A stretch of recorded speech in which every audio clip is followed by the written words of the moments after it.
Hello!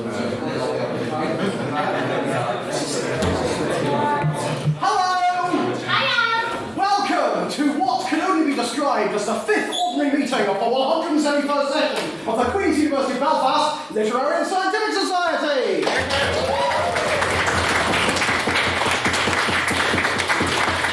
On the floor, I found this piece of wood. What is it from? Where is it going to go? All I know is it now belongs to Luke Holmes. There's some wood. So, before we begin, as always, we've got some announcements. Firstly, back to Luke Holmes, which is a summary of my day, and if you want to know more about that, you can ask me in President's Questions. This is a microphone. GDPR. It's being recorded. It's live streamed over Facebook. We are now legal. Hooray!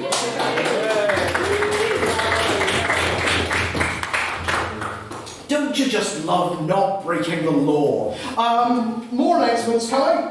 Pub crawl. We have our annual Halloween pub crawl coming up on Wednesday, the 30th of October. It is Halloween themed. It is spooky. Fancy dress is as close to compulsory as it can be. We'll be going around various pubs. It's being organised by our events officer, Mr. Conor McGardle, who is there, and he will be taking us round on a wonderful mystery tour of Belfast. And let's hope we remember or don't remember the night, depending on how we want it to go. So, as always, if you want to speak at debates, if you want to go at being up at the front, speak to Mr. Russell Lane. That's me. That's him.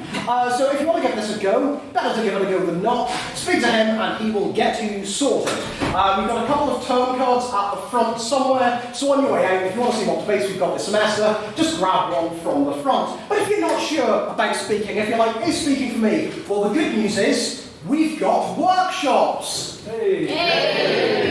I was expecting an ooh, but I like the way. It's got a good vibe to it. The first training workshop of this year will be on next Wednesday at what time? 6 to 8. 6 to 8, and it will be in Club room. You don't know? a club room. Club room 2, yes. Club room 2 of the Students' Union, which is just behind the old one. If you haven't been to the old Students' Union, congratulations, you have not been poisoned with asbestos.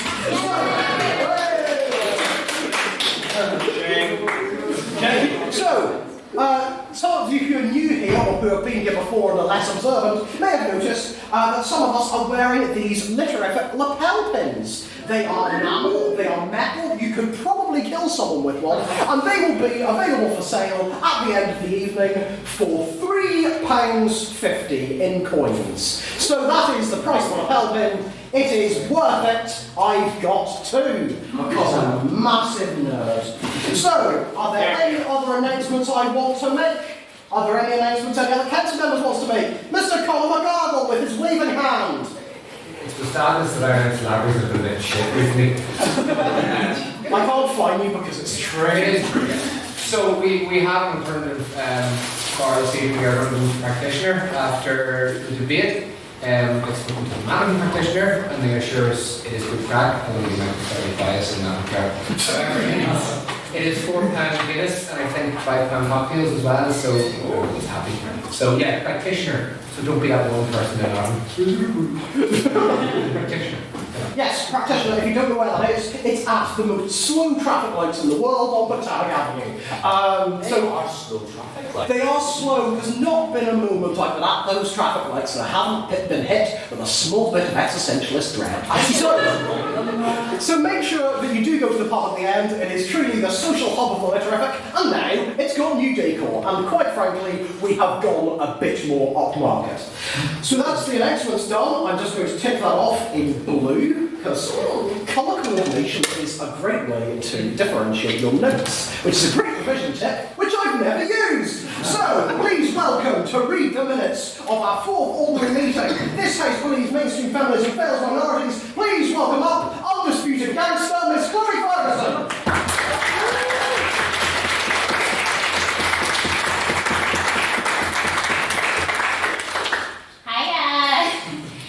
So first of all, before I get into minutes, I just want to say thank you to everybody who's been sending me really kind messages for the last few weeks. It's just been really lovely. Okay, so hello everyone. It's lovely to be back up here. For those of you who don't know who I am, because Mr. Matthew Bryson's been secretary the last 2 weeks. Hi, I'm Chloe. I'm a Pisces. And because you're all up to date on your astrology, you should know everything you need to know about me from that. Last week on Thursday, 10th of October 2019, 45 members of the Lower Area Scientific Society came together in the PFC to debate the motion, "This has placed mainstream feminism fails minorities." The debate opened up by President Matthew Bradley noting, "To this society, the odd cliched nature of the they were in, and I recognizing the irony that yes, two white men from North Down who went to an all-boys grammar school were chairing a feminism debate. As the kids say, they goof." Now you may ask, did I just get the date wrong? Did Matthew finally have enough of my chaotic energy? Well, guys, gals, and non-binary pals, I was in Disneyland. I just took off for the week and decided, lads, just not go to class. And shirk all my responsibilities instead. And I know I could have timed it better with emotion for that week. And I do like the quality, I like Disneyland more. Then I continued with a rather hilarious 7 minutes to Mr. Matthew Bryson, who was welcomed to the front with a totally appropriate chin up, "Here comes the money." I'm not cool enough for my own theme tune apparently. A true example of feminism working. After an applause for baked goods, which I appreciated, private members' business commenced. Mr. Cornyn Farrell opened to the floor the topic of the upcoming general election and the battle for South Belfast, representing the staff between Alliance and SDLE, asking the House with particular exasperation why Northern Ireland can't get on with simple things like putting a pro-Remain candidate in empty seats. In return, Mr. Matthew Sullivan HLM reverently stood up and spoke on a topic that he firmly believed in, the abolition of the first past the post system. If I could write any of my essays with as much passion as he speaks on that, I might have not ended up in a humanities degree and gone into something practical instead, like science. Moving on, we have Miss Bunny Chan, who brought up the fact that being uncovered that China was harvesting organs from their detainees. Bring the mood down, I know. I'd never heard this before, but listening back to the recording, I honestly was just not surprised. China could do anything, and I'd be like, "Yep, that's China." Like, China's just like that mad girl in school who everyone hears these rumors about and dismisses him, but like, no, hold on, they're actually true. Yay. Moving on to later, when it was highlighted that Britain had not stopped doing business with China at the knowledge of this breach of human rights, Ms. Hargraves Connolly responded that we are getting to the point of no return with China, that their economy is developing to such a large extent we will be unable to stop them. Now, in this debate, obviously I was listening back to the recording, so I didn't see all the physical movements. I could hear some of them, I just couldn't see them. So there's a lot of "you had to be there" moments in the next speech, which obviously I was not. In an attempt to lighten the mood, this member, Mr. Russell Nairn, rose and brought about the subject of a rather delightful and hot dog emporium ad that had been constructed, and quote-unquote asked, "Have you seen this ad? Were you in this ad? And what do you think about it?"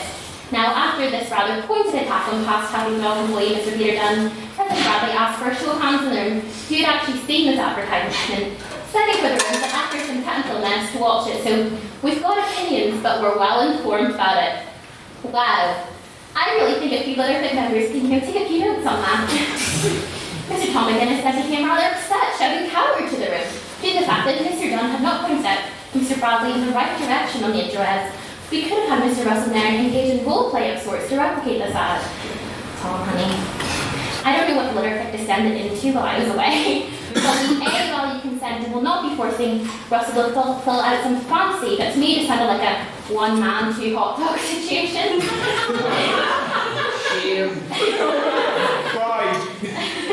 Other pieces of private members' business is also heard from Mr. Conor McQuaid, Mr. James Orchin, and Mr. Jude Perry.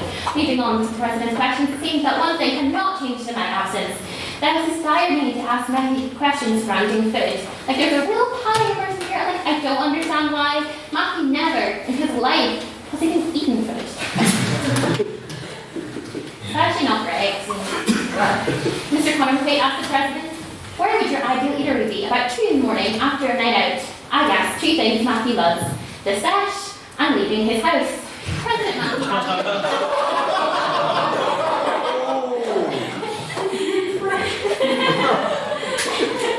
President Rowley then began to tell the tale of when he, Carl Craig, and myself, yes, I learned that omitted me from that story, thank you, last I didn't think you wanted to be connected with that. I went to McDonald's after debate last year and were shocked and upset to find out the main shop was no longer open 24 hours. 1 like equals 1 prayer. Like? It means a lot. Mr. Russell Nairn then asked the President to recount the tale adult parlour. He knows the one. If that's not keeping on this, I don't know what is. So what has turned into 3 minutes, somehow both advertising for the parlour bar and calling out at the same time, which reminds me. Did you know Parlour Bar on Elmwood Avenue, beside Queen's University Belfast, has an amazing buy one get one free offer when you buy a drink on Mondays for pizza? I know. Wow. What a big deal. That's for you then. This is a paid advertisement. That was a joke based on what happened that literally no one in the room but me and Russell will get. Please literally come over. Moving away from food and those brilliant deals, Mr. D. Perry asked the President, in light of the new Joker movie coming out, who did he prefer? A Joker writes, in true presidential fashion, Matthew stayed neutral, like a child who was asked who his favourite parent is. Like both of them had already given him issues and made him let the bed at night.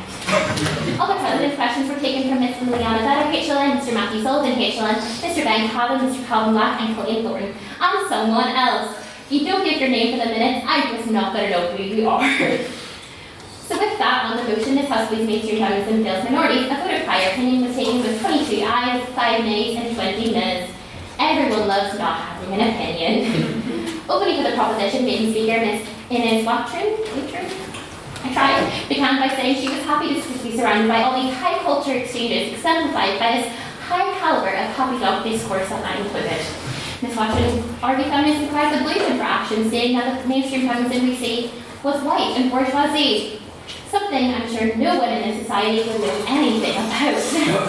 Including, she states that women are only becoming educated when their race and religion fits just right into the template. Moving on, speaking first for the opposition, Ms. Mary Kate Dobbin. Ms. Dobbin argues that no one size fits all in feminism, and trying to maintain mainstream feminism into the box of intersectionality cheapens the experiences of minorities who are struggling. Speaking second for the proposition, we had Ms. Genevieve Boyle, who argues that feminism is for everyone, and mainstream feminism should be intersectional. She further goes on to display how the mainstream media utilizes feminism to brand popular speakers or create good reputations rather than conducting real change. So like last year, for those of you who cast your minds back, when everyone in the Literature voted me in to be secretary, it was just for optics, okay? It was just to hide the fact that, me included, we just all really hate women. Like, Bradley, don't you hate women? What? No. It's like a weird turn. I've never seen that in a minute. Let's accuse the president of being a sexist. You know. In fact, it could have easily been Chris Hubble up here with those long luscious locks of his. It would produce the same effect. Ms. Hargreaves Connolly spoke second for the opposition, stating that mainstream feminism is Eurocentric and the definition of mainstream itself is subjective, a broad strokes approach never meaning to be a vehicle for minority voices. She goes on to say there's no place for her to tell people whether or not to wear hijabs. I mean, I agree, I have the same problem. It's no place for my professor to tell me to wear pajamas for my lecture at 2 p.m. on a Wednesday. No, not similar. That's the point. Well done. If you agree with me, you're on your first step. Acknowledgement on your 12-step program of not being a fucking racist. Closing for the proposition, we have Miss Bunny Chan, who reverently defended the idea that by not defending minorities, you're failing them. Instead of breaking glass ceilings, you're creating them. Miss Chan painted an ideal situation where men turned overnight and decided, let's just support women. So many of my problems in the past would have been solved if that was the case. Ms. Chan concluded by stating that we need to go back to the basics of feminism. If we are aiming to be equal to men, we are aiming too low. Finishing the debate for the evening, Ms. Ingram Curtis argues rich people are why the real power lies. Drawing a parallel to the lack of gender balance at the table, she draws comparisons that similarly men should buy their allies and not should support their allies and not be the voice. White feminists cannot speak on the experience of those of colour. After this, speakers received questions from Mr. McGuinness, Mr. Drew Perry, Ms. Liliana Vedder, Mr. Conor Ardle, Mr. Peter Dunn, and Mr. Colin Gordon, including a question which highlighted we should not have an all-female panel on a feminist. We have an all-female panel on a feminist debate. We just cannot win. The vote on Speaker Lily was taken with 10 votes for the proposition, 21 votes for the opposition, and 10 cheeky abstentions, meaning the opposition won on the motion. This House believes mainstream feminism fails minorities. May I take the minutes as read? Aye.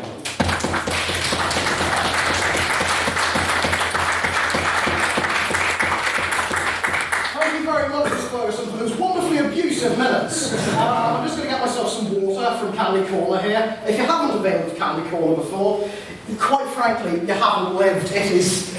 Just look at me, I love it. So, which is now the bit where we move on to private members' business. So as always, I'm going to do this because PowerPoint is an excellent way to spruce up any presentation.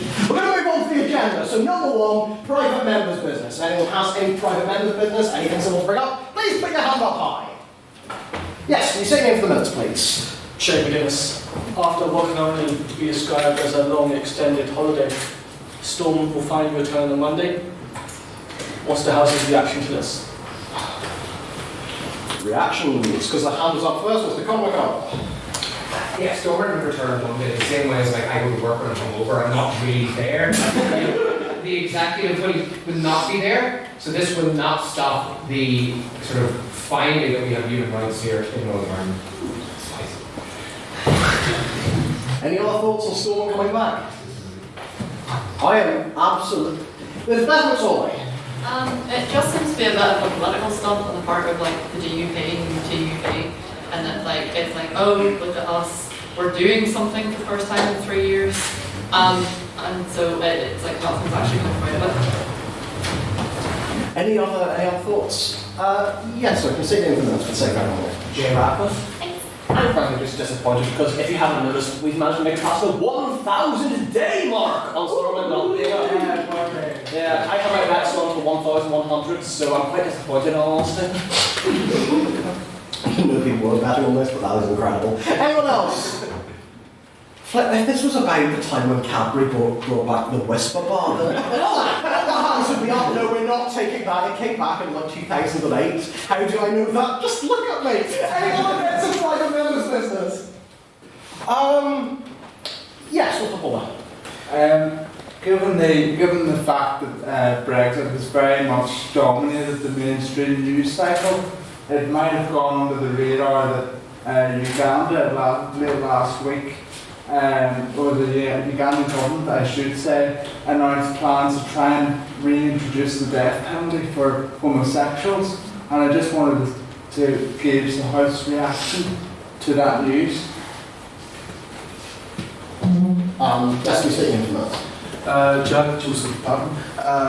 Well, the most inspiring thing, shut up, Chris. The most inspiring thing I've seen from this, despite the very negative actions of the Ugandan government, is that while this was happening, the first Pride March was also held in Uganda, where people came out to celebrate their difference, their community, clearly in the face of the death penalty, which shows we should be there supporting them as much as we possibly can.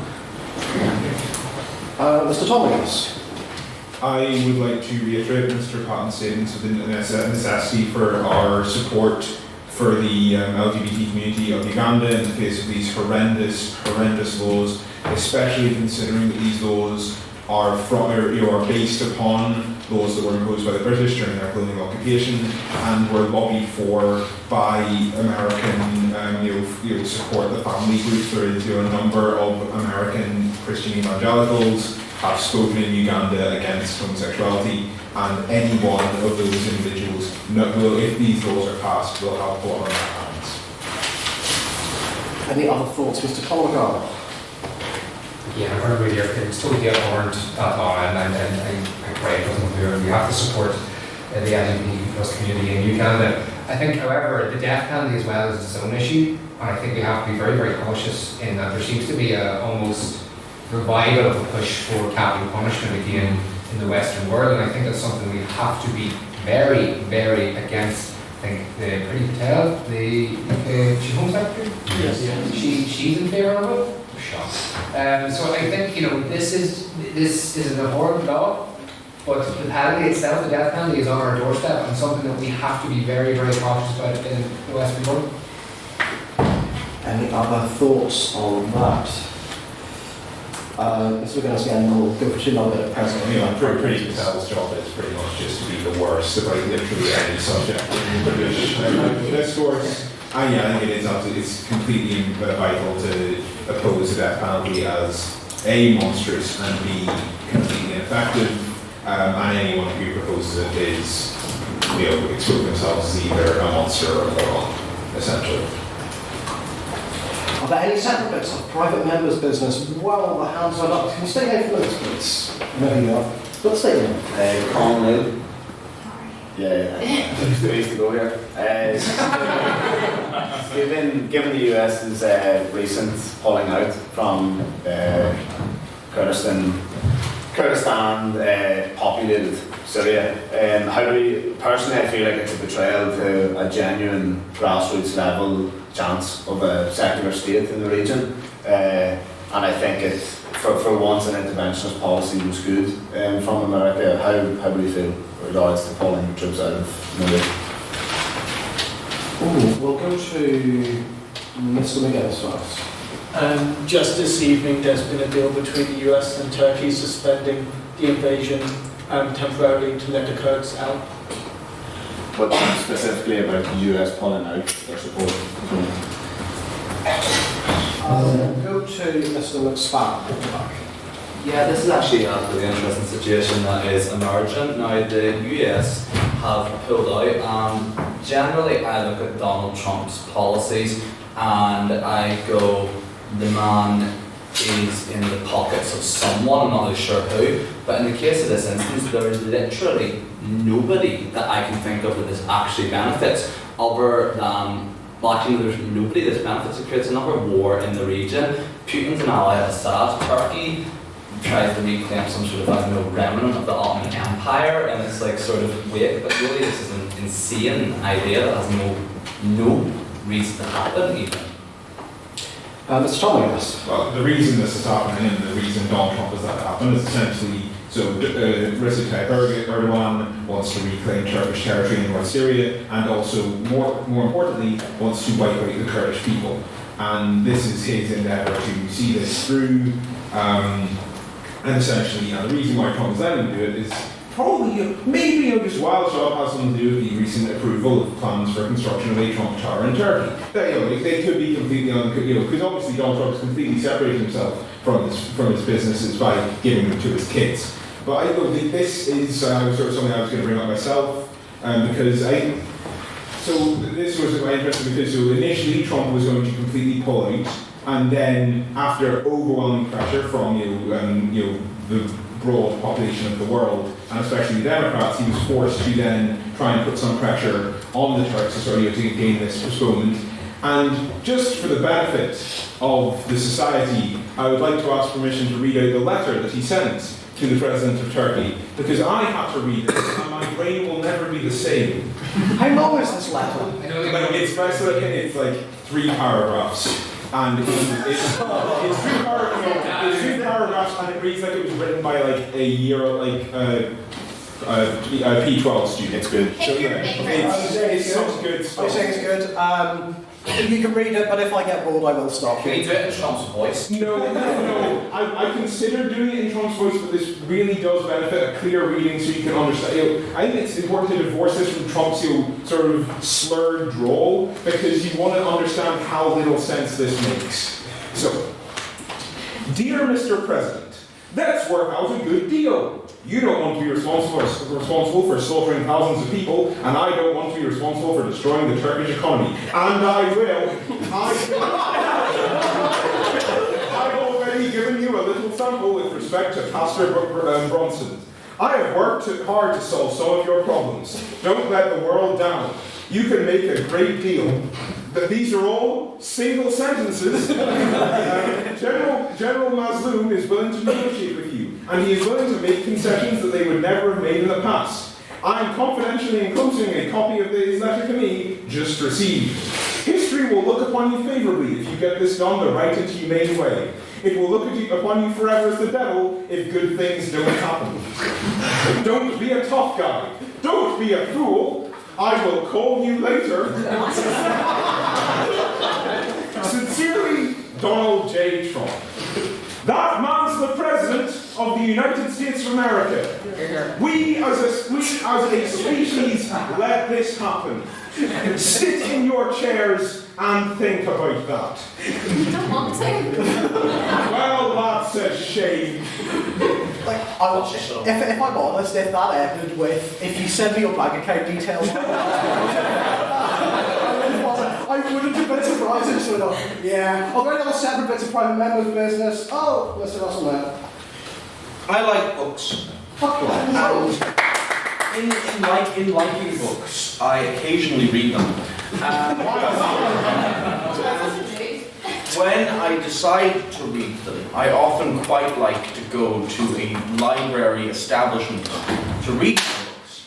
And the Maclay Library is a very fine library establishment that very recently underwent extensive renovations and expansions to give it more capacity. And that's why I really want to ask everyone, why the hell is it still so bloody full at this time of year? Because, quite genuinely, I was expecting to have a lovely time where I go in, I read my book in my quiet little corner, which, by the way, they've now removed and replaced, and so now I have to find a different corner to lurk in.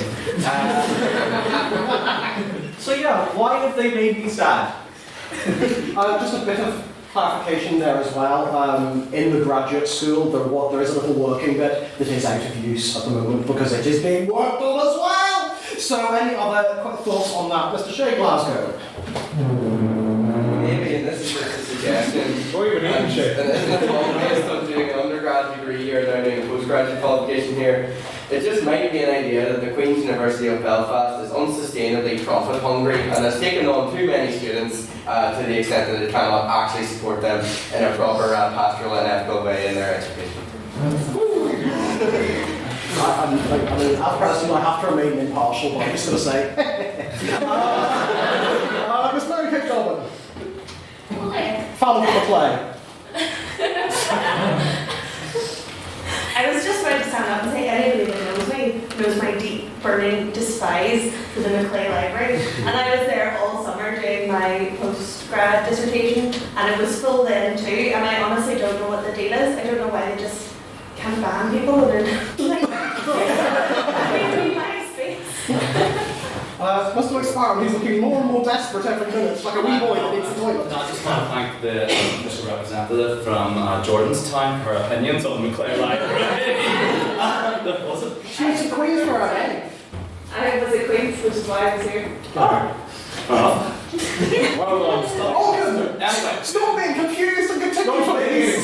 I've had a long day. Anyway, actually, I think there is actually a problem with the current library setup, which does need to be addressed, in that this year there are these things wandering around in week 4 that were not there in previous years in week 4, which I think they're called freshers or something like that. And it really worries me that the university has not crushed their souls enough yet that they stopped doing their readings but actually care about their education at this stage.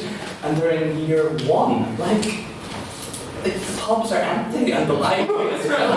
What has happened? Someone who's going to do a postgrad and say you fresh as your first year means absolutely nothing. It's 10%. What's the matter with Harry? Thank you, Mr. President. I'd just like to add to Mr. Spart's remarks. Speaking as someone who has gone through 5 years at this fine establishment, fine establishment, exactly. Institution, boarding house, jail, whatever. And one thing I do remember is that this is not a new issue. This has been ongoing for years, decades, if not generations. Because the one regret that I have from my undergraduate degree is that in first year I spent too much time in the library and not enough time out partying and enjoying life, and in third year I spent way too much time in pubs and not enough in the library. Fair play to you, you've only got one regret from your undergrad degree. Most of us have got several. That's just an regret. Alright, just another one. I'm just going to take a few more, so that's all right. That's the way you didn't ask me my name the first time, isn't it? What's your first name? Beth. You could have made that. Well, that's not actually Beth, but okay. Yeah, so I did my undergrad in law, and that's all on the second floor. You spend most of your time on the second floor, the first floor, and the occasional adventure to the third floor, which is full of science students. Yeah. So I, last night, decided, second floor is a bit full, let's go up to the top floor. And they have more desks upstairs this year. They have more room, like more space Why is the science floor of all places getting more rooms? This is so unfair. Queen's pumping money into science, but not the humanities. Oh no! Gas! Yeah. Me setting in the English Central Space, just getting angry at all the computer science ones and then light up colourful building. That's the man. So we've established there's a real problem, and for real problems we need practical solutions.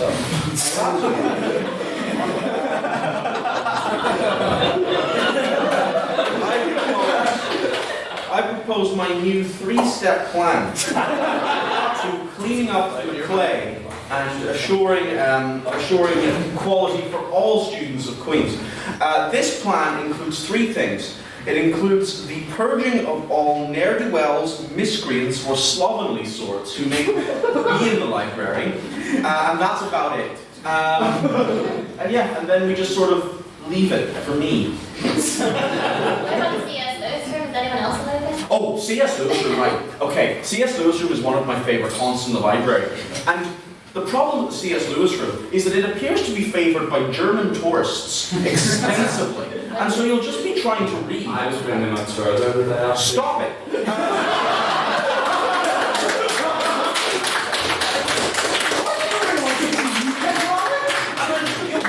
And they're like, oh yeah, I can just walk. And I'll be like, go away!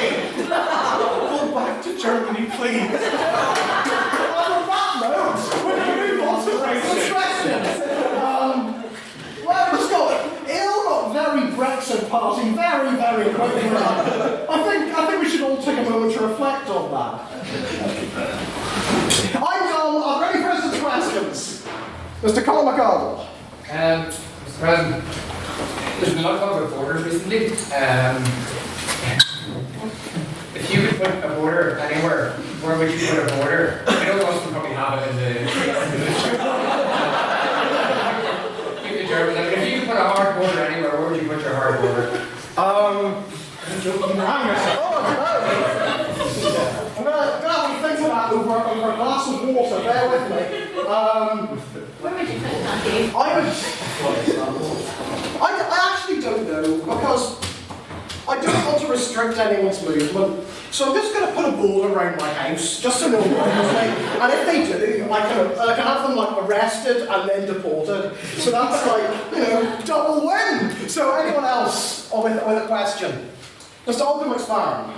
Mr. President, as you will be aware, today we have seen some movements regarding Brexit. Boris Johnson has secured a deal with the European Union. The Democratic Unionist Party have said that they will not be endorsing the deal. We've had Jeremy Corbyn say that the deal is not good enough. So taking all of that into consideration, what is your opinion on the war of the wags between colleagues and and who is in the right? I haven't been as invested in this conflict as many others, but I do recognise that it is a mystery of which the great Sherlock Holmes would be proud. If I'm honest, I don't know an answer because I'm not that invested. I read the thing, thought that was funny, and then I left. I just looked at memes and stuff. I don't look at like general trend and stuff. I just look at crap. You should know that by now. Ooh, I'm an edge. Any other questions? Yes, Mr. Mark Gilmore. Mr. President, as we all know, the debate tonight is still subject to morality exists. So what I'm wondering, what morality system do you ascribe to? Or is it someone that you look up to on a moral level? I'll answer both of them. Someone I look up to on a moral level, now I haven't looked much into his personal life, but there was a great philosopher who once said, ask for money, get advice, ask for advice, get money twice, and that philosopher was Pitbull. So I completely subscribe to that. What moral system do I subscribe to? It's a moral system that was said to me by a taxi driver on my way to a school trip, and it's simply, don't be a dick. And that is the only moral system I believe you need. Therefore, my interaction with this debate will be minimal. Any other final questions? Yes, can you stay on it for minutes, even though I've said your name before, just for a laugh. Thank you very much, Mr. President. Matthew McKay, LLB, LLM, BL. Thank you. What was I going to say? Mr. President, you mentioned earlier that as a disclaimer, that we are now GDPR compliant with regards to the recording devices and etc., etc., etc. My question is, has the President read the General Data Protection Regulation? No. Any other questions? Any other questions? Yes! Captain GDPR himself, Luke Holmes! Mr. President, would you like to tell the hoist what is written on the inside of your left hand? I would, yes! So, funny Luke should mention that because he is involved in this tale. So, as some of you may know, I'm doing a Master's in English, and my area, and if you didn't think I was boring already, oh boy, is late medieval literature, and I can just feel the room falling asleep. Anyway, I went to a late medieval literature seminar about a very specific board game that was played in the 11th century. It was very specific, very odd. And I thought I'd got the wrong room. I was a wee bit late because I looked through the window and the only person I could see in the room was the side profile of Luke Holmes. Luke Holmes does not study English, nor to my knowledge did he have any aspirations to lecture in medieval English. And so I left the building. I thought I'd got the wrong building. And then there was a very distressed looking man wearing a flat cap, and I'm like, if that isn't a medieval lecturer, I don't know who he is. So I followed him in, and I was right, he was. And I went to the thing. So what is written on my hand is, oh, it sounds so boring. Ludonarrative theory and Chaucer. Yes, I'm thinking for my PhD, I might, because I wanted to do a PhD next year, I might compare Chaucer or general medieval literature to the idea of games. Because games are fun. So now you've all become incredibly bored with me, I think it's time for us to move on. So, there we go, look at that. That's, you see that? See that right there? Impressive. That's productivity. I think we can all learn something from that. So that's when we move on to the debate, and I've spilled a bit of water. Tonight it is. I've spilled a bit of water over an electrical cable. They're on the edge! It's this which believes in objective morality. So, before we continue, some of you might be new, some of you might be forgetful week on week. What are the rules? Look at them there! Proposition versus opposition. Proposition, where are you? That's you there. Opposition, that's them. They will take it in turns to give 7-minute speeches. The first and last minutes are what we call protected time. The first minute of protected time will finish with this sound. Oh. The last minute of protected time will begin with this sound. And when the debate is over, you will hear this noise. I don't have a funny noise prepared this week because I forgot my speaker. So I think that's everything that you need to know so far. If you want to ask a question, obviously not in protected time, put your hand up and go on that point or point of information, and they can accept your question or they can defy you like the scum you are. So, before we move on, there we go, there's the picture again. We're going to have our vote of prior opinion. So, remember, put your hands up high. I am very short, and I'm not good at looking. So, I'm just not looking at things that just like, I don't know, maybe I'm more stupid than I let on, which is very stupid. So, if you want to propose the motion, if you agree with the motion, this House believes in objective morality, please raise your hand and say aye. Aye.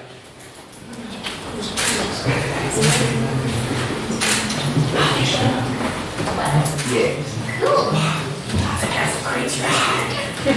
All of those who wish to oppose the motion, who are against the motion, just as your prior opinion now, please raise your hands and say nay. Nay. Nay.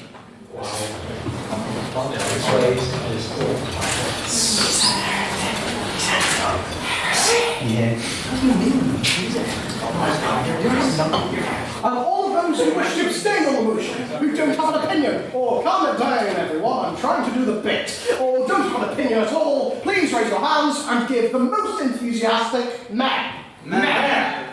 Very enthusiastic.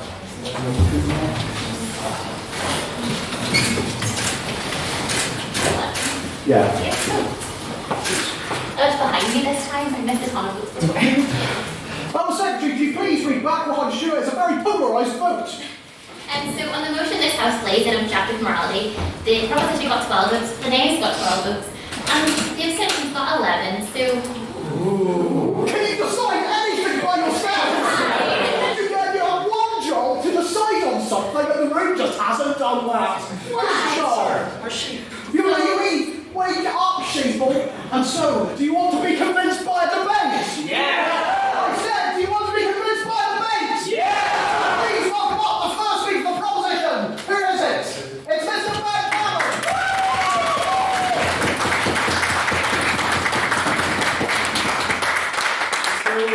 Ladies and gentlemen, again, a few reasons to celebrate. It's my first speech, I'm pumped.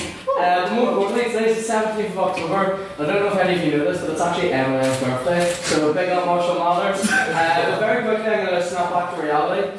And, the biggest news to celebrate is that we as a proposition want to propose that objective morality exists. Now, to clarify this motion, what we mean by this is that there is a moral law that simply exists, and this moral law is not based off subjective human reasoning. So I, as the first speaker, I'll talk on the key principles of objective morality and some of the flaws of the opposite of that, which is subjective moral reasoning coming from within. My second speaker, Mark, here, is going to talk about elements of ideas such as right and wrong, and how these key ideas only work in an objective sense. And finally, Shay over here is going to talk about how there are numerous ways to come to the conclusion of objective morality. Now, I would like to make a footnote from the start. Now, whilst we, as the proposition, are all Christian, I want to emphasise that this debate is about the concept of moral law and not the concept of the supposed moral lawgiver. So I would plead for both the audience and the opposition to refrain from asking questions that may turn into a theological debate. So anyway, on my first point. So we, as the proposition, believe that there is a moral law that is true. Now, we also don't think that just because there's differences of opinion on certain moral issues, that this takes away from the fact that ultimately morality is objective. I point to something similar. Take the world, for example. The fact the world exists is an objective fact. The world is here. But just because people have different subjective views in the world doesn't take away from the fact the world is objective. This is the same as morality. Now, one of the reasons we believe that there's objective morality is that it provides guidelines or reference points on which we conclude our moral thoughts. I'm going to include a quote here from C.S. Lewis, an influential writer, and like Russ over here, I do like the C.S. Lewis reading room. And C.S. Lewis said, "A man does not call a line crooked unless he knows a straight line." And to compare this to morality, what that means is you don't know something is wrong unless you see it right, or vice versa. Even an advocate of subjective morality, Richard Dawkins, has conceded that in order to determine right and wrong, one has to step out of the natural processes involved in evolution. Now, part of the reason as well we concede to objective morality is some of the fundamental issues with what the opposition are going to try and propose, in that we simply gain our moral stances through our own subjective reasoning.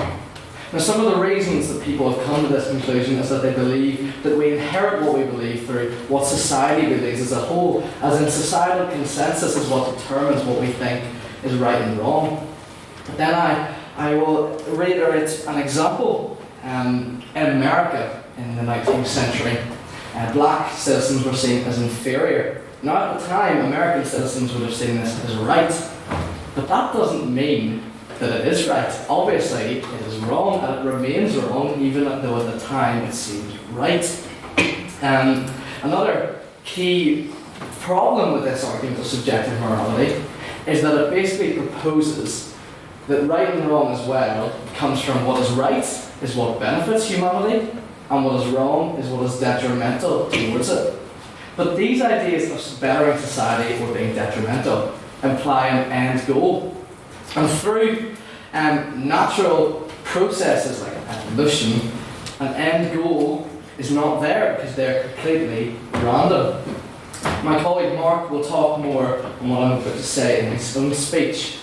But for key ideas of right and wrong, such as justice, right and wrong themselves, if they're completely subjective, then it completely fades away these ideas. They're simply illusions. For ideas like justice and accountability to exist, there has to be an objective standard, because if it was completely subjective, there is nothing wrong in me telling, there's nothing to, allowing me to tell someone that what they do is wrong. Because on that point, I have said it. No, you can't tell people that what they're doing is wrong because that's imposing your own subjective morality upon them, which is what we as a society do all the time, and we do it to different standards depending on what society you're in. As I stated earlier, just because there are differences of opinion on morality doesn't get rid of the fact that objective morality is the reference point we have to determine right and wrong. Even another subjective morality advocate, the YouTuber Cosmic Skeptic, if you know him, he agrees to this. He agrees that it doesn't deter from our argument the fact that there are differences of moral opinion. But as I say, these key ideas like right, wrong, and justice, they collapse very quickly if you look at them from a subjective perspective. I turn now to the fact that in order for some subjective morality to function properly, we would need to live in a perfect world. Now, regardless of what your worldview is, whether you believe in a God or whether you believe in the spaghetti monster, it does not matter. We can all agree in this room that there is evil or an idea of evil out there. And so in order for subjective morality to work, the world would need to be perfect. Even John Paul Sartre, a key existentialist thinker who also believed in subjective morality, saw this as a big problem with his... Yes. But you're saying there about subjective morality and for it to work, the world would have to be perfect. But does the term subjective not mean within your own opinion, so someone else's moral compass could be very different than other individuals? So that goes back to this idea of there's differing opinions. And about the world, the reason I'm saying the world needs to be perfect is because in the imperfect world we live in, if things were purely subjective, there's nothing wrong in what Hitler did, for example, and you cannot argue that subjectively. Same as Joseph Stalin killed 150 million people, but from a subjective standpoint, it's his morality, his choice to do that, but you cannot call it wrong. I'm going to finish, since time ran very quickly there, with a quote from another person who believes in subjective morality. Her name was Louise Anthony. She said, "Any argument for moral skepticism will be based upon premises which are less obvious than the existence of objective moral values themselves." As in, these ideas which people use to justify their subjective morality are just as flimsy as subjective moralists would say. Objective morality is. So I would urge this House to please vote for the proposition after this, because, well, if we went by the opposition standards, you'd have to lock your doors because there's nothing wrong in them coming in and murdering you. Thank you very much.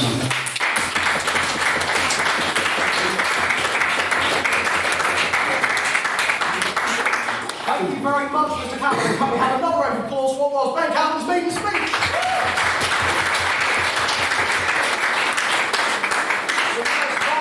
Now it's time to hear from the first of the opposition. So please welcome up to oppose the motion, Mr. Matthew Sullivan.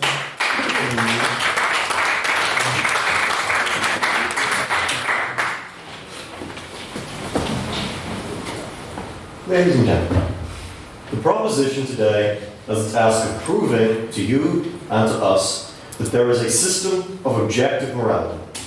They will fail because there simply is not a system of objective morality. Over the course of the next 7 minutes, I will outline how the myriad different systems of morality throughout different cultures in this world discredit the notion that an objective morality exists or can exist. I've also covered the idea that morality cannot be objectively measured and why, therefore, all morality must be subjective. Mr. Bryson then will demonstrate how the proposition cannot give us a system or set of objective morals, because they can't, because it doesn't exist. And Mr. Hull will consider who benefits from the acceptance of a so-called objective morality. First, however, some rebuttal. The proposition has told you that an objective morality exists. There is a system of morals which is concrete, and thank you, and which informs all of our subjective opinions on morality. They have not, however, told us what it is or where I can find it. They've told me that the answers are out there, but they haven't said, oh, and by the way, here they are. No, thank you. If the answers did exist, they would be able to show you those answers in the same way that I can say 2 + 2 is objectively true, and I can show you the mathematical proof that shows that is objectively true. Throughout the world, different cultures have different opinions on what is and is not moral. Here in Western Europe, we're pretty sure that it's moral to have democracy and it's immoral to have autocracy. On the other hand, in China, most people are fine with the idea that their government is autocratic, so long as that government provides stability and prosperity to them. Another example is here in Western Europe. It's perfectly fine to drink alcohol, at least so long as it's in some kind of moderation. But if you go to Saudi Arabia, most people would tell you that drinking alcohol is just wrong. It's immoral to poison your body and to go against God's will. And the examples go on endlessly. What you and I consider to be moral might be utterly abhorrent to someone else. What we consider unforgivable here in Western Europe might be entirely justifiable somewhere else. Which brings me to my next point. How can we tell if we're right? How can you decide if an act is moral or immoral? For things that are objective, we can verify them experimentally. Gravity produces, objectively and provably, an approximate acceleration of 9.81 meters per second squared for all massive objects. And we can demonstrate that. Anyone with a stopwatch, a ruler, and a thing to draw can prove that gravity is just an objective thing that exists. But how can I measure whether it's more wrong to kill a fetus in its mother's womb or to force that mother to carry that fetus to term against her will? There's no textbook that I can look up the answers in the back of that tells me that's right or that's wrong. What source can I look up? How can I verify the result that source gives me? I can't, because it's subjective. Any argument to be made on the topic is a counter-argument. Every perspective has a counter-perspective. Every person has a different opinion, and nobody On that point? Yes. You're making all these claims that there's no way in textbook to know this, so therefore you're implying that everything's subjective, that there's no truth. And so I ask why we're having this debate if truth doesn't exist. We're having this debate because you believe that objective morality is true. I'm not saying truth doesn't exist. Like, there are things that are true. Like, I exist, and red is red, and gravity is a thing. I'm not saying nothing's true or false. I'm saying morality is subjective. And back to my original point, when it comes to topics that are so sensitive as, say, abortion, nobody can demonstrate that they are correct morally in a way that can ever satisfy anybody who holds the opposing opinion. No matter how much I tell somebody that bodily autonomy outweighs the right to life, if they believe the opposite, they're just not going to accept my arguments because it's subjective. In contrast, if I tell you that gravity makes heavy things fall faster than light things, you can show me that I'm wrong. You can take a bowling ball and a baseball and a stopwatch and you can verify that both objects drop at the exact same speed. In conclusion, morality isn't an easy topic to discuss. The world would be a lot easier for us to live in if we could measure with some sort of device how good or evil an action was before we take it, or how good or evil the actions of others are when we judge them for those actions. It'd be a lot easier if none of us actually had to make that choice for ourselves. Unfortunately, this isn't a world in which those choices are made for us. Each of us has to choose what they believe to be moral. Each of us has to examine our actions and our beliefs and determine what we believe personally to be right and wrong. The idea that there aren't any correct solutions in an answer sheet in the back of a textbook somewhere is scary. But that is just the world we live in. Thank you.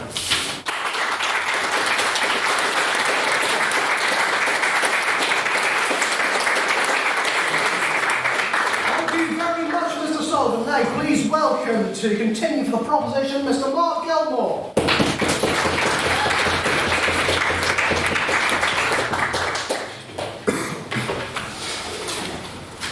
Ladies and gentlemen, it is very good to see you tonight. Or is it? Because tonight we are talking about objective morality. We're talking about right and wrong. Does it exist? My point tonight to demonstrate that it does. Without objective morality, justice becomes a joke. Without objective morality, the second point, evil goes unchecked. And my third point, we have an inherent human conscience that transcends even ethics and culture. But before that, a bit of rebuttal. So, Mr. Sullivan, in the POI that you placed to us, you basically suggested that we are able to place our subjective opinions above someone else's. But why would we be able to assert a subjective opinion, a subjective moral truth, above someone else's, if we're saying that all subjective experiences should be the same? We would then have to say that our experiences, our worldview, was better than someone else's. How can we do this in a subjective system without a goal to strive towards? Yes, go for it. But that depends on power relations. And actually, like, you see that moral codes are pushed onto people from positions of power. And that's how subjective morality is imposed upon other people as though it is objective truth. That is true. There can be pressure placed on some to believe a moral viewpoint that isn't true. But the fact we're able to call that out in the first place is evidence for objective morality existing. When you're talking about, when you're having discussion with someone else, you're trying to strive towards a goal. You're trying to strive towards the truth, the objective, moral truth. And if, morality wasn't objective, this would be a completely pointless exercise, because it wouldn't ultimately make a difference. Because we could just end the discussion and say, well, listen to your subjective view, why would I have the right to overpower it? Yes, sure. I don't think I'm talking about a degree of normality when it comes to moral issues. However, when you come down to the nitty-gritty specific points, that was raised by the opposition, abortion, things like that there are substantively morally different arguments. We all have them. Yeah, and I'll be getting on to that in just a minute about abortion and parenthood, and everything brought up there. But you then brought up the point about different legal systems and different ethical codes that we all have, and the fact that different cultures allow for this subjective view. But this simply isn't the case. The fact that different ethical codes exist is the very proof that objective morality exists, because we feel the need to be governed by rules. On that point? No, thank you. In a moral system, essentially, we need ethical rules to be governed. And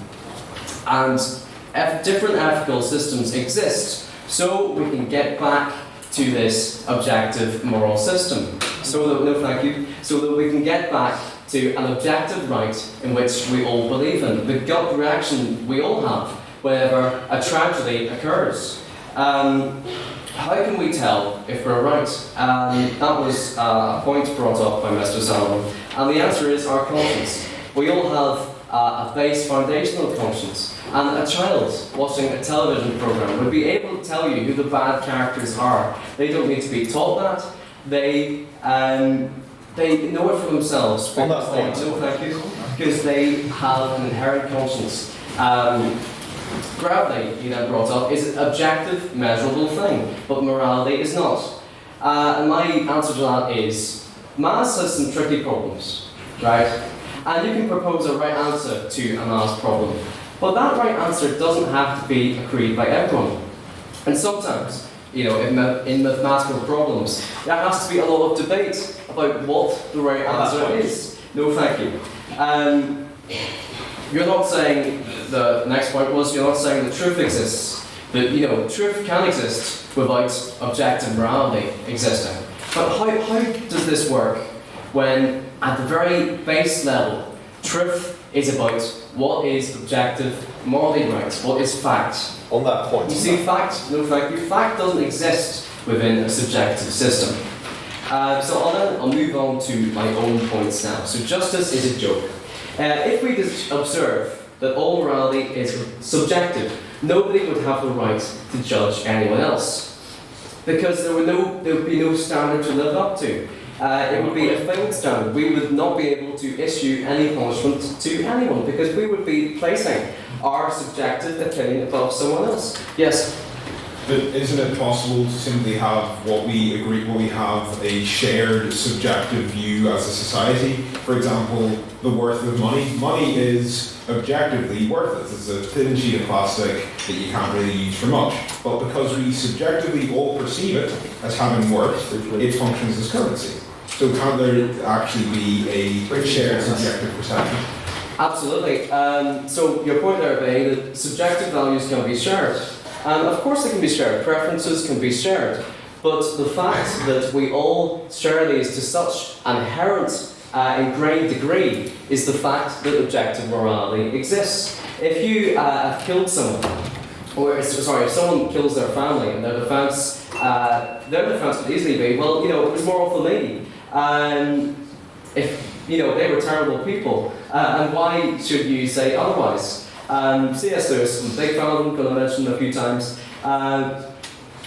We don't require certainty when discussing matters of objective morality. The right answer to a mass equation, of course, could be discovered, but we could be very uncertain about it. And of course, this comes back to debating and arguing and discussing itself. There has to be a right answer for the actual discussion itself to be worth having. On that point. If there's no thank you, we assume inherently that there is a right and wrong in arguing. And how would subjective morality exist if this wasn't the case? If we didn't inherently believe that something was worth discussing, that something was worth being there to prove. Children don't need to be taught moral standards when watching a TV show. They know who the bad character is. The very fact that when disasters happen, we can all come together and condemn it. We have that gut reaction in ourselves that it was wrong. And when someone tries to replace one value with another, there needs to be a measuring stick by which we can actually view and perceive that moral value. So just to conclude then, I'm not going to end with a philosopher's quote. I'm going to quote someone who's very close to my heart, Syndrome. Whenever everyone's super, nobody is. And I'm going to amend that slightly. Whenever everyone's right, nobody is. Thank you.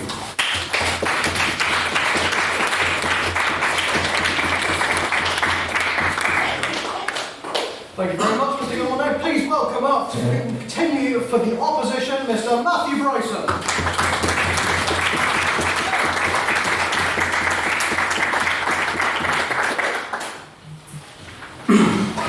Okay, let's start off with a little bit of rebuttal.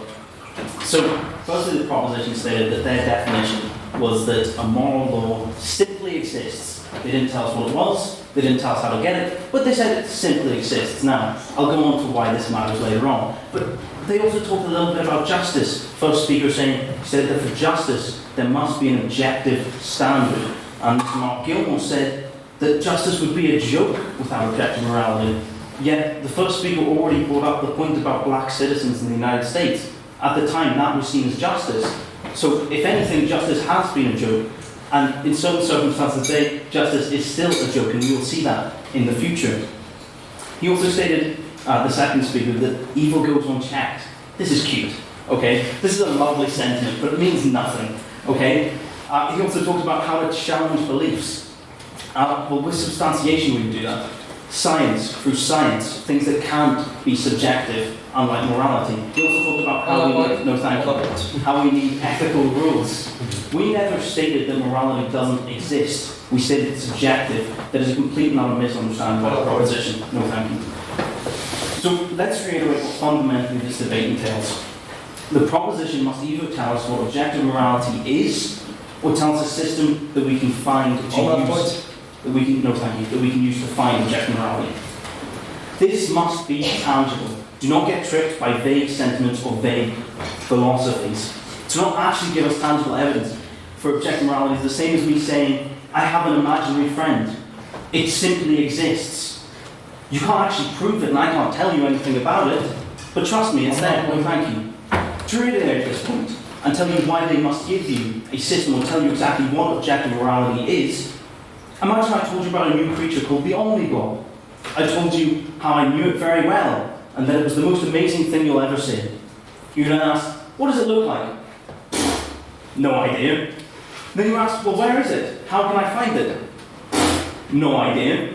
You wouldn't give me a Nobel Prize in biology, you would call me a liar.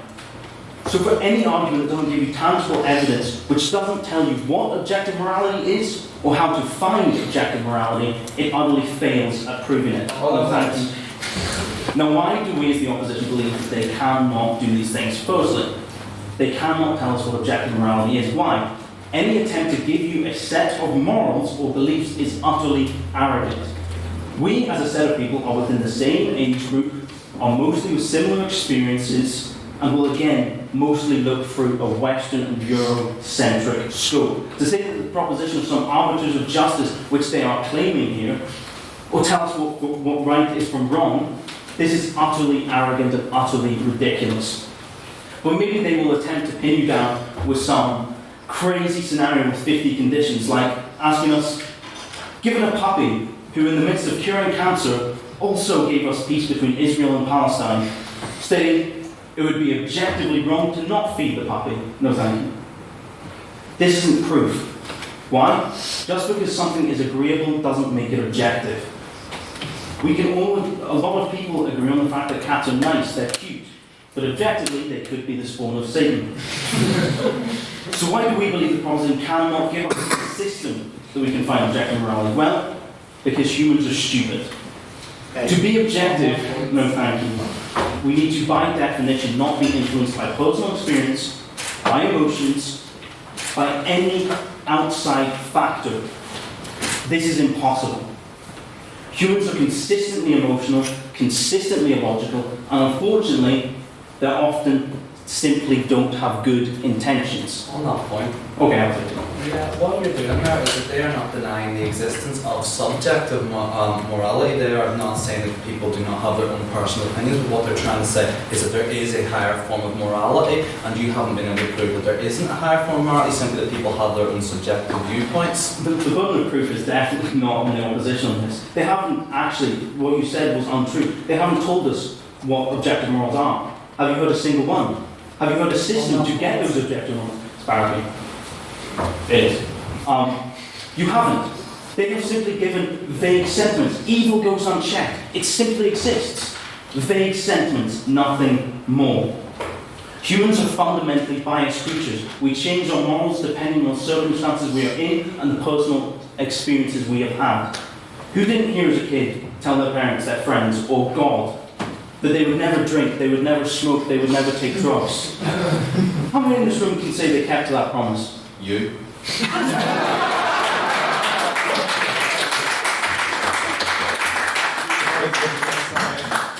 I mean, apart from me. But the fact of the matter is, a lot of people, not including myself, change their opinions. Why? Because their experience has changed. You grew up. You changed your beliefs. No thank you. What we deem as moral changes on age, it changes on experience, and it changes on circumstances. Yet, in every single time we change our morals, we give a belief, we tell each other what we believe and what we believe to be true, we always believe we are objective when we are saying it. This is a complete and utter logical fallacy, which the proposition are trying to tell you. We as humans cannot fundamentally be objective, and as we can fundamentally not be objective, we cannot fundamentally have a system that will get us objective morals. No thank you. So the proposition cannot tell us objective morality, they cannot give us a system that proves or gives us objective morality, therefore the House cannot believe in objective morality for the opposition. Thank you very much.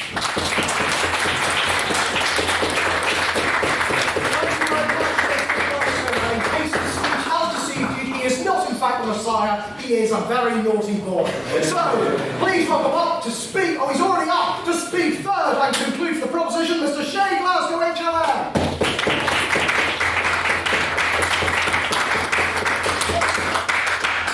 Shay Glasgow, HLM, LLB, Matthew, and not quite BL, getting there. I was worried tonight about what the opposition was actually going to say, not because I was worried that it could undermine in any way our debate, but because I thought they would completely miss the point. And I must say, for a collection of people with no principles, they haven't missed the point. And they've treated us with a great amount of respect. Now, isn't it a mighty coincidence that all three of them agree on what respect means and that we should be treated with respect when they're so proud that they think that they can all conceive of their own subjective moralities and that is the best way and that's valid? Isn't it good that they all agree they should treat us with respect? Anyway, so the opposition has said, and they've touched upon the three really areas of ethics. Ethics has sort of three main subcategories. You've got meta-ethics, which is whether or not ethics can actually factually exist. Sullivan touched upon that. He says, how can we prove they exist? How are they real? They're not real. He says, we say they can't exist. We can prove they exist, and I'm going to do it, thank goodness. Number 2, they talked about what are called normative ethics. What we ought to do in situations. You know, he says, how do we know how to act? How can we tell if we're right or wrong? Well, of course, I'm going to give you the answers with an ethical framework. That's called normative ethics, and we're going to address that as well. The third thing that was touched upon very briefly, more alluded to, is called applied ethics. It's how ethics should kind of run in society, and that was raised by some POIs. So thank you, and of course, we have answers to that as well. So on to the question of meta-ethics. It's extraordinarily complicated. I don't really have time, and I'm also not really equipped to prove to you right now. It's to do with what essentially is true or not true, intrinsically factual or not factual. It might be uncontroversial that this projector exists. Some philosophers might say it doesn't, but let's take that as given. This panelling behind me exists. Now let's imagine that I've never seen the panelling that I've appeared just in front of you. No thank you, I've never seen it before. You've all seen it, maybe some of you haven't, maybe some of you are blind, but you can tell the blind person is there. Some might say if you put the panelling up, some say it doesn't matter, some say the panelling's always been there. The panelling is still there despite the fact that I've never seen it. And I can reason from your responses to the panelling and what you tell me to the panelling, using my own, my reason, my brain, that the panelling exists. Okay, no thank you, okay? Now this, of course, analogy is incomplete because, of course, the panelling is observable. You say, of course we can see it, it's observable shape. Well, unobservable things exist too. We can see the consequences of them, like gravity, for instance. But it's not controversial that gravity as a fact exists, even though it's not physically observable, except by its consequences. Okay, now in an even more abstract way, other things then can be said to exist in this way. Like love. That's not controversial. No thank you. I thought it was a POI.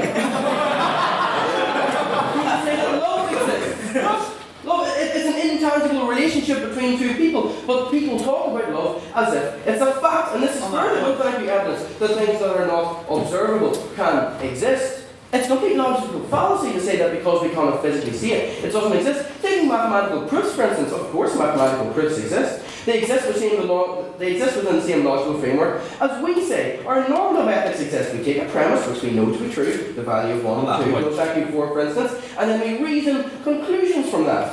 So it's actually exactly the same. That the opposition has helped us out. They said mathematical proofs exist, they do, they're based on logic. So are philosophical proofs. The really real conclusive argument, I think, in terms of meta-ethics, I don't remember the philosopher who said it, but I was reading on the topic. He said you can't talk about moral things in a way other than with reference to morality. You can't talk about it in a scientific way, in a physical way, even in an emotional way sometimes. You just talk about them with reference to morality. This is the most compelling evidence that moral facts exist. So no thank you. So if this proves that, of course ethics can exist. Of course an objective standard can exist. So what is the objective standard? No thank you. Thankfully, we don't have to prove a specific objective standard. All you have to do, all the House has to do, is believe in one of many ethical and normative frameworks, which you probably already do believe in, by the way, most of which, helpfully to us, are objective. Okay, so what does this actually mean, objective morality? All it means is that you feel, well, not you feel, that was the wrong phrase, but that moral actions can be judged according to a standard which is objective, above. Okay? Objective in the sense that it is not contingent upon individual conceptions of morality. That's all it means. Okay? And there are 100,000 ways in which you can reach this conclusion. Okay, there's theistic ways, the likes of John Locke, Thomas Aquinas have all said that you can reason, no thank you, about the nature of God and what God has said that some things are a moral fact. And that is the standard should be judged upon. Kant, Immanuel Kant, the philosopher, his philosophy where he says, will every action be a universal law, and that's the way to govern your actions, that's objective, because there's a standard. The standard is, will every action, as if it, no thank you, were a universal law. Secondary, treat people as persons rather than ends, or ends rather than means rather. Kant thought that. Utilitarianism. Okay, that starts with the truth claim that there are actually none of these rights or anything. There isn't any of that theological stuff. There was just pain and pleasure. Pleasure is good and pain is bad. No thank you. Those are the truth claims of utilitarianism. Okay?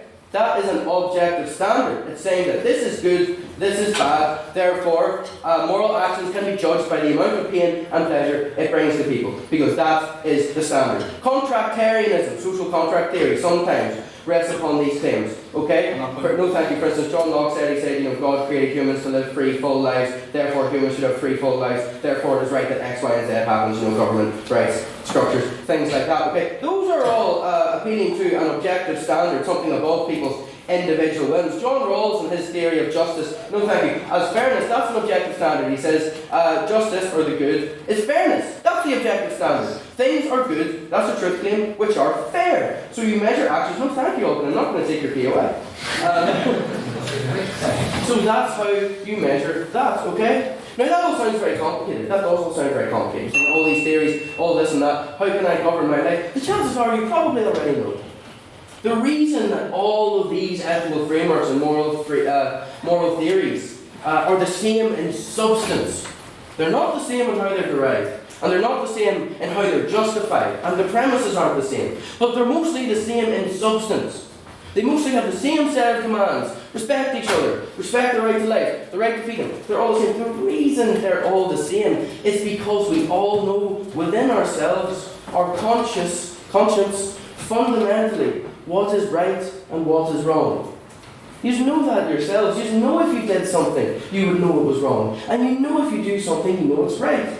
And the reason is because that standard is written in our hearts. That's it. It's as simple as that. The opposition can come with all the nihilism they like in the world. But you all know. You know what you in the room. You know now. So whatever intellectual framework you subscribe to, whatever the nature of it, and they probably will be objective, you'll know yourself that we're right.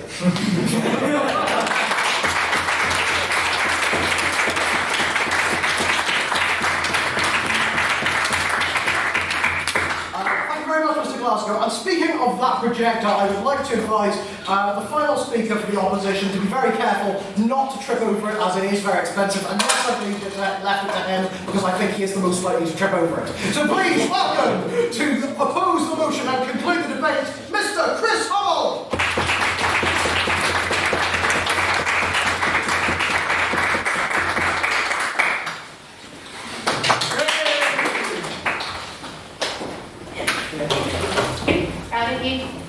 Good job. That's the first time I've never fallen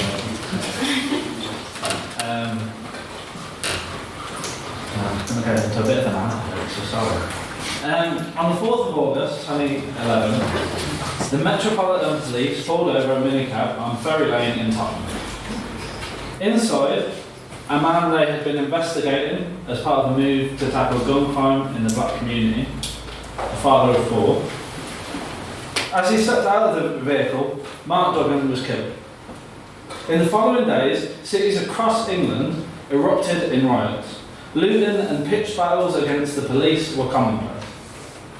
4 years into a global recession, unemployment high, austerity cutting through the very fabric of working class communities, a rise in the far right, racial tensions flaring, and in the midst of this, the police moved into the community and shot a man dead. As the ashes settled on Tottenham, Birmingham, Nottingham, Manchester and more, the government's response was to implement citizenship studies in schools up and down the country, to teach teenagers that rioting was bad. It was a break in their contract with society. That the correct response to having a boot pressed against your neck is not to push the boot away, but to every 5 years vote for the type of boot. The proposition has done their best to pigeonhole this debate, to provide obscure examples after obscure that's very difficult to say, obscure examples after obscure examples, expecting us to take the bait, to agree with their apparently objective appeals to morality. On this we have refused to engage. We have refused to follow them down this rabbit hole of hypotheticals. Refusing it. For one simple reason. Regardless of whether we, the whole chamber, the whole of these islands, or the whole planet itself agrees with any one of their moral suppositions, this does not make it objectively true. The opposition cannot provide us with a single measure or test that determines what is and what isn't objectively moral. They rely on our common subjectivity, on the fact that our own moral compasses are subjectively conditioned enough to find their examples sufficiently immoral or moral. On that point, no. They have, in fact, failed to understand what subjective morality is. We consistently argue that morality is defined by the economic and social conditions of the day. It is dependent on your locality, your relation to power, the time in which you are born. It is not individual, it is not without restraint, or, as the first speaker suggests, non-existent. Morality is a social contract, a bond in ethics that defines how we interact as a group, as a people. It is not objective. There is no one truth, one moral code. For morality is liquid. It flows and ebbs with the passing of time, as nations rise and fall. No. It is local. It is defined by place and time and space. When the third speaker lists the multitude of so-called objective moralities that the House can select from, he in fact acknowledges that morality is subjective. The ethical frameworks put forward are subjectively determined, subjectively maintained, and subjectively selected. No. I just like saying no. The question we must ask at the end of this debate is not whether objective morality exists, because we have proven that without doubt it does not, but for what reason we are asked to believe in an objective moral code, who defines it, and who benefits from our subordination to it, our acceptance of it. Whether it be in the form of citizenship studies to keep the poor from rioting, or religions that teach us to turn the other cheek, to respond to the destruction of our communities, the killing of our own, the boot on our neck with forgiveness, passiveness, and a willingness to choose which boot. No. The idea of an objective morality has been a consistent tool for the oppression of the masses by those in positions of power. On that point? No. It is the chains around our wrists, the rope that binds us to the rails, the lead weight that keeps us from rising up. The moral code that we are taught as fact, as an objective morality, is nothing but the morality that the powerful impose on us, to keep us from our own subjective reality. There is a reason that our current objective moral code treats property as sacrosanct, whilst treating the lives of the poor as nothing but a side note. There's a reason that the shooting of unarmed black men by law enforcement is seen as an unfortunate situation, whilst the pushing back by ordinary people is seen as yobbishness, ugly, wanton. Yes. Your whole your whole speech is predicated on like a particular idea of objectivity. Your like reason for the use of the example at the start was obviously for you to highlight that you think that is wrong and then objectively wrong. How would you handle it? But I don't think it's I think it is for us, for me personally, is my subjective opinion is that is wrong. But as the so-called objective morality of the day is saying that it isn't.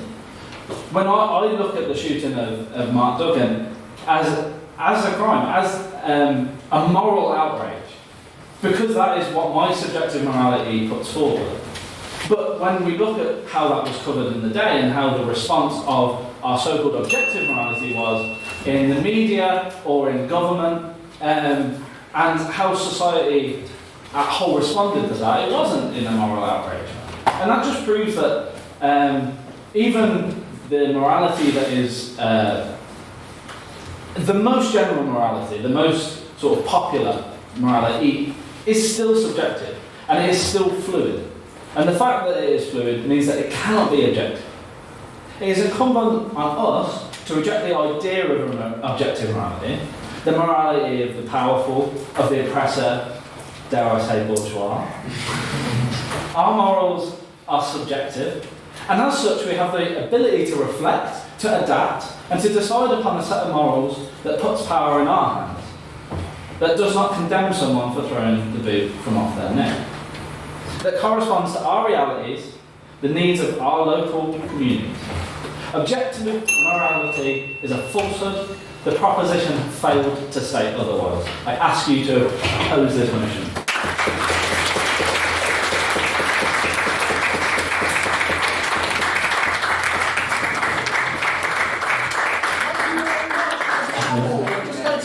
Oh no, we're out of water, lads. It's gone. R.I.P. water, R.I.P. water. No, I'm okay. R.I.P. my friend. So, it is time for us to move on to some questions. I think there's a lot of questions here, a lot that's very thought-provoking. So if you've got any questions for the proposition, please raise your hands. Yes, do you say anything to this, please? I just thought that none of you kind of got back to the topic of abortion when it was brought up, and I don't think that you will be able to come up with an answer to it, which is why I think that you will not be able to prove the other one's wrong.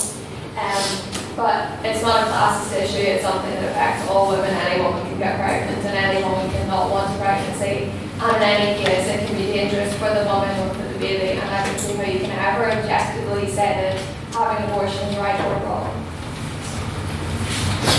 Proposition, so it's whichever one of those.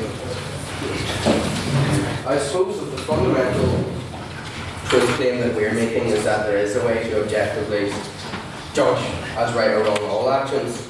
It doesn't mean that it's a simple right or wrong. A lot of ethical frameworks are strict application, like Kant's, like I said. For instance, for Kant, the famous example, lying is always wrong. But that's just one of the options we've had. The opposition has said we haven't, laid out anything with any precision. That's because there are so many ethical frameworks that fit under the umbrella of objective morality that any one of them can be right, and we still win. We don't have time to go into the detail. But to answer your question, there are some ethical frameworks that would say that abortion is always wrong. There are some that would say not necessarily that it's always right, but it can be right in certain circumstances. It just depends on which one you're sort of persuaded by in terms of the fundamental truth claim. But if it's any of the ones we listed and it isn't ethical frameworks, then we wouldn't. And if there's multiple ethical Sorry, let's go back and forth. Sorry. Well, no, because one of them must be true. Right, go back and forth. This applies to you as well, and the opposition to respond. Yes, I really want to respond to this one. Okay. So, first of all, yeah, you're right. The fact that the proposition ignored that issue is because I think they know themselves that you can't.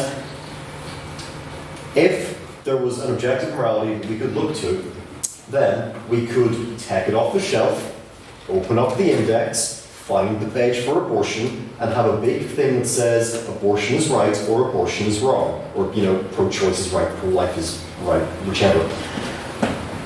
On the idea that one of these different ethical frameworks must be right, that is the issue that I take, or rather the thing that I love about the entirety of Third Prop's speech, because it was beautiful. Because Third Prop told all of us, he laid out 1,000 different ethical frameworks, and he told you to look in your heart and find the one that you personally believe to be true, and then use it as your moral framework. And that is exactly the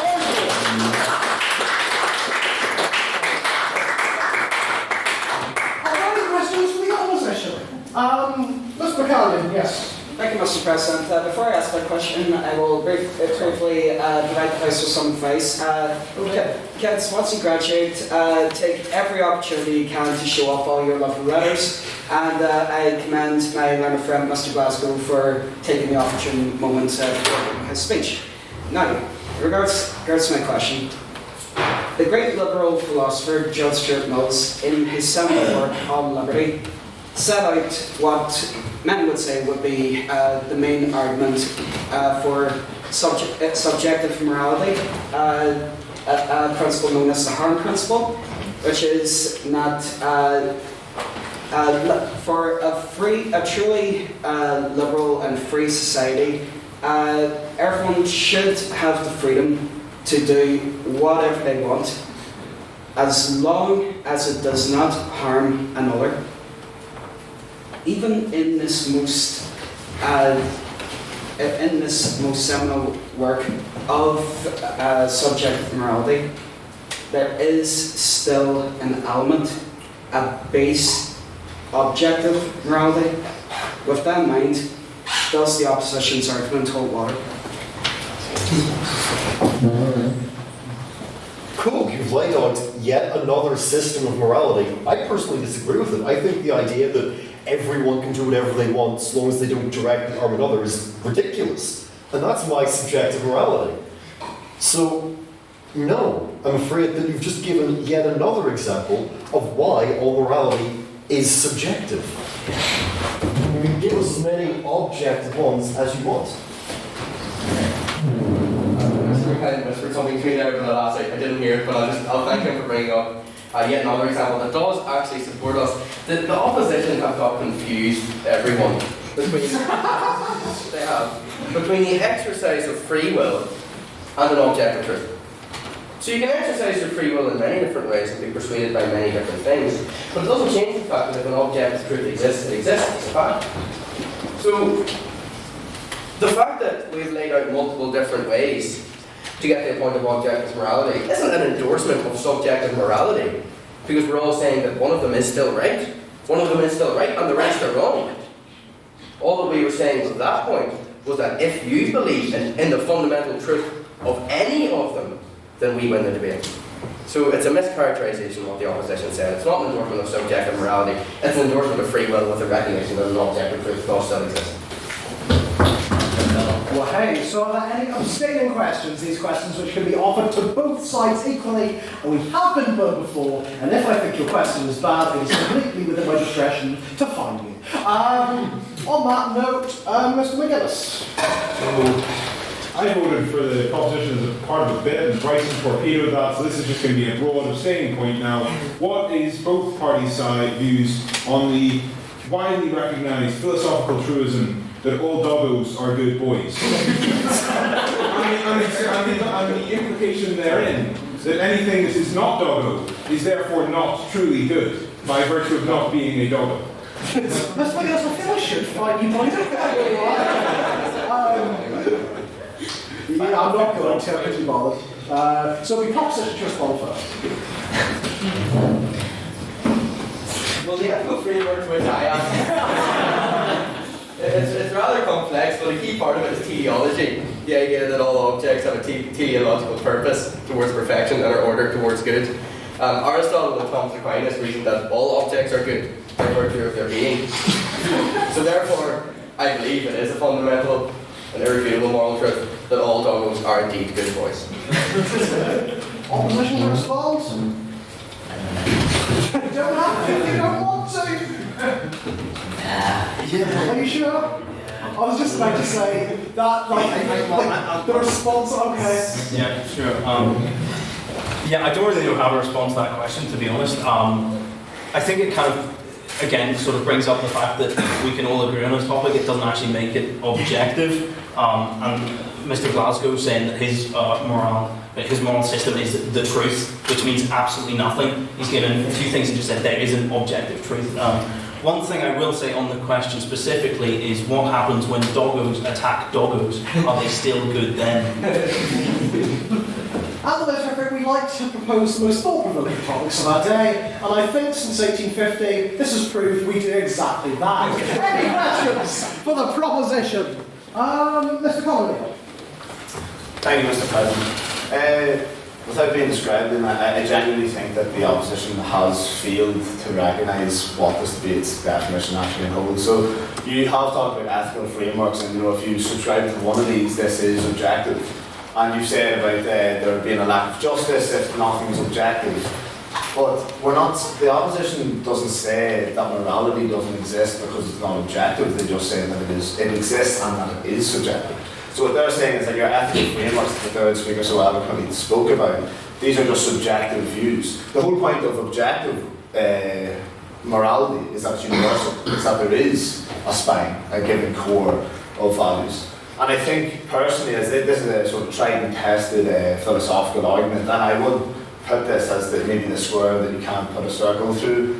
If a child is stealing from a fat business owner to feed his starving family, stealing is to you an objective immorality, but to the child it saves his family. And as a subjective moralist, you view that as being true. And so how can you square that circle?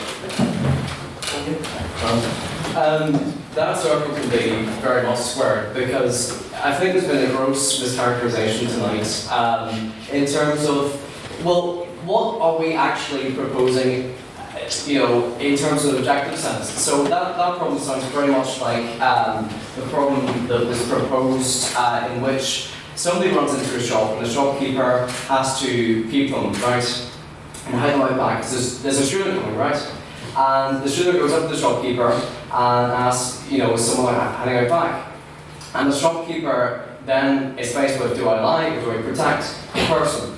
And everyone would choose protecting the person because everyone views the objective sense, the objective human right to life above lying. That is a priority in this case. And it's just this complete mental gymnastic performance on the side of the opposition in which Hitler was right. There it is!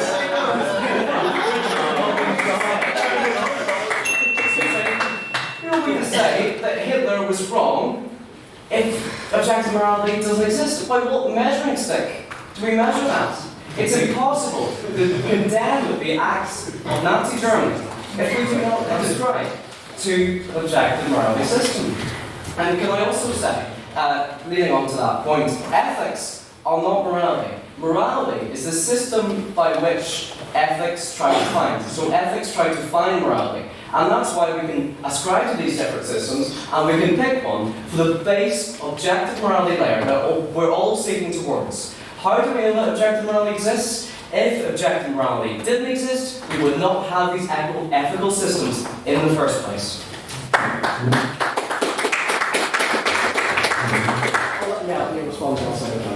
Can I have it on the record that it is only the proposition that said that Hitler was right and that justice is a joke?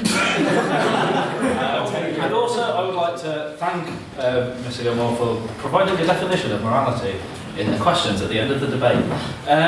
I would say that, and something we've wanted to avoid is the going down the example route, because people can put forward an example and all of us in the room can go, oh yeah, that's fair, killing is bad, or yeah, we agree with that. But our point is, it does not matter whether everyone in the world agrees with something. That does not make it an objective fact. We can all agree that Hitler was wrong, but that is based on the fact that our morality at this point in time, in this context, has conditioned us, and we are active in that conditioning to decide that Hitler was wrong. At some point in time, there was a moral code that did not put that forward.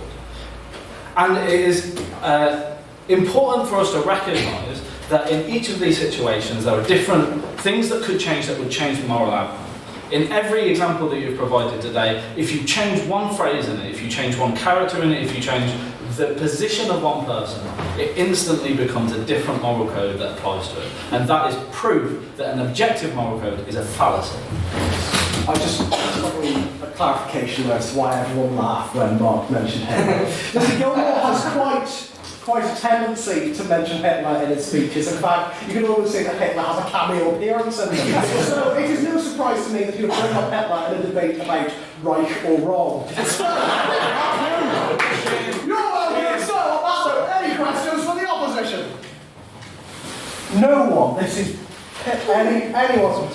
Oh, two hands go up at once, Mr. Peter Dunn. You go for it, finish when I was trying to correct him. Mr. Olcott McSparrow. Mine literally was just going to be like a dog who's jumping, so... Not again. Mr. Peter Dunn, bring me up on this. I'll try. And how would you respond to the idea of just getting rid of any type of objectivity in morality is simply an excuse for atrocities around the world, cultural relativism, and human rights, and it's often seen as this kind of unworkable debate. And I certainly think we have benefited from a society by defining like a clearer sense to achieve the sense of justice. Badly worded question, but how do you respond to that? Like human rights, and as good as they are, and as good as as beneficial as it is that we have accepted this sort of universal framework that we all have agreed to, there are issues with it, and human rights are not universally accepted in certain parts of the world, and they were determined by people. They were subjectively come up with through conversation, through people's debates, and there are different opinions on what constitutes that ethical framework. We are not saying that those morals are wrong, or that even they shouldn't be universal. We're saying that their origin and their maintenance is subjective and will inevitably change. Proposition to respond. I'm glad Peter mentioned rights, because it's something I actually meant to touch on. Jeremy Bentham, the philosopher and jurist, said that that without an appeal to a premise that was objectively true, from which you could reason these rights, he said that rights were nonsense upon stilts. They had absolutely no force at all. He said that if you appeal to a rights framework without reference to something that is objectively above, or objectively true above that framework, then all you're really saying is, I wish I had this right, not that this right actually existed, meaning that it has absolutely no moral force whatsoever. So in order for rights to exist, you need to agree with us on one side.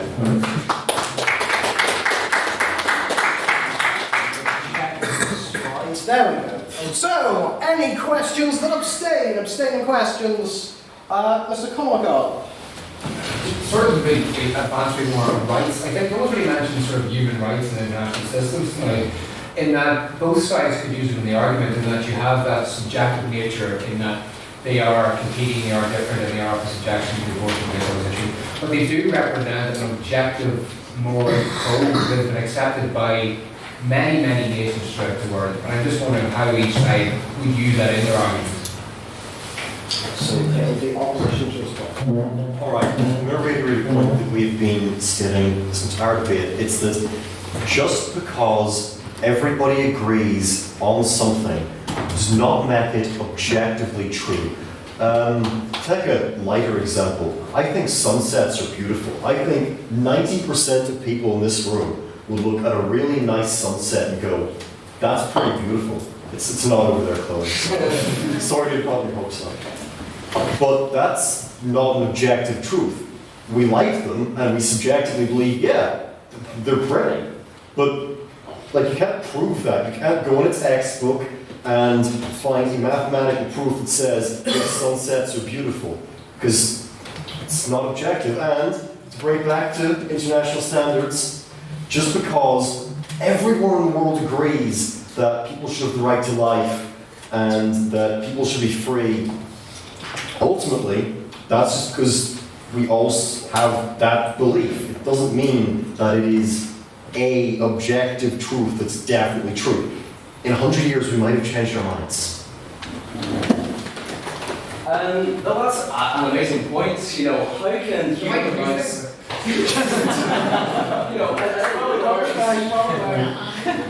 Well, we didn't unfortunately have to bring it up. But as brother lawyers, we believe in human rights. We believe in things that should be governed. But that's just the thing. How can they exist in a subjective framework? They can't. And in a cultural relativistic standard, it is a self-defeating argument. To say there are no moral truths is in itself a claim to moral truth. It's a complete vicious circle. It's a fallacy. It can't exist. And we're not saying the objective morality bar should be so high that we all agree to the same things, that we all agree that sunsets are pretty. But we can say that it is low enough that we can all agree, as observed in the Universal Declaration of Human Rights, that killing people is wrong, that sexual assault is wrong, that these things are intrinsically within us, and that we can all come together and say that, you know, we can't allow these things to happen. And the opposition, their famous line throughout the entirety of the debate is just because everyone agrees on something doesn't mean that it is objective. I got that. I can't listen. No. But this isn't true because it has to be objective for it to be right in and of itself, for us to all come together and agree to it. How can that happen unless it is objective? Thank you. There we go. There's a bit of chatting. I've lost my place, so I was busy writing the announcements for later. So, I believe that draws the questions to a close. That's it for tonight in terms of questions. Sorry, notice there were a lot of hands up, so apologies to you. Hopefully we'll get a question. Pardon? Do you want another round? Yeah. Well, Well, that was a very objective answer. So we're just going to move on. We've got a couple of announcements because every single week I'm going to go, I put a thing up that says before we go, and I go to make some announcements, and by the time I finish the announcements, everyone's left. So before we move on to the vote, a few things. So if you want to sign up for membership, we'll be out front with a laptop and a sign-in sheet. Membership costs £5 and give you access to your training workshops, which is on next Wednesday, by the way, and loads of other things.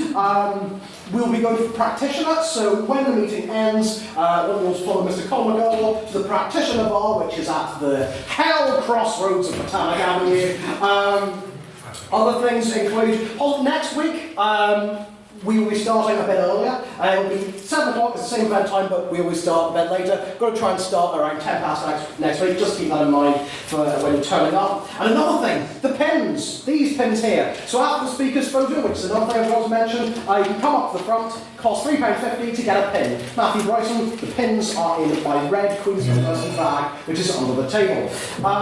There was another thing I was going to mention, oh yes! As soon as this is over, speakers to the front for a photograph. I hope you enjoyed this moment of admin. So, on the motion, this House believes in objective morality. If you wish to vote for the proposition, please raise your hands and membership cards and say aye. Aye. And the vote is speakerability. 4, 5.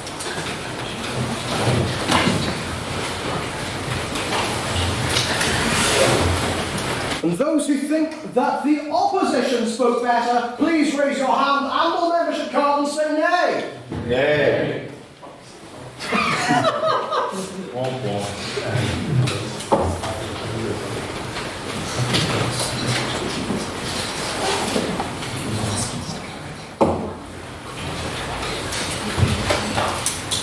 And all those who wish to abstain on the motion, meaning that you thought they both spoke equally well, equally terribly, or you straight up don't care about the whole thing, please raise your hand and say, meh, I don't care. Meh, don't care. Or abstain. 2, 3, 4. Yeah. Cool. Madam Secretary, can you please read back the vote?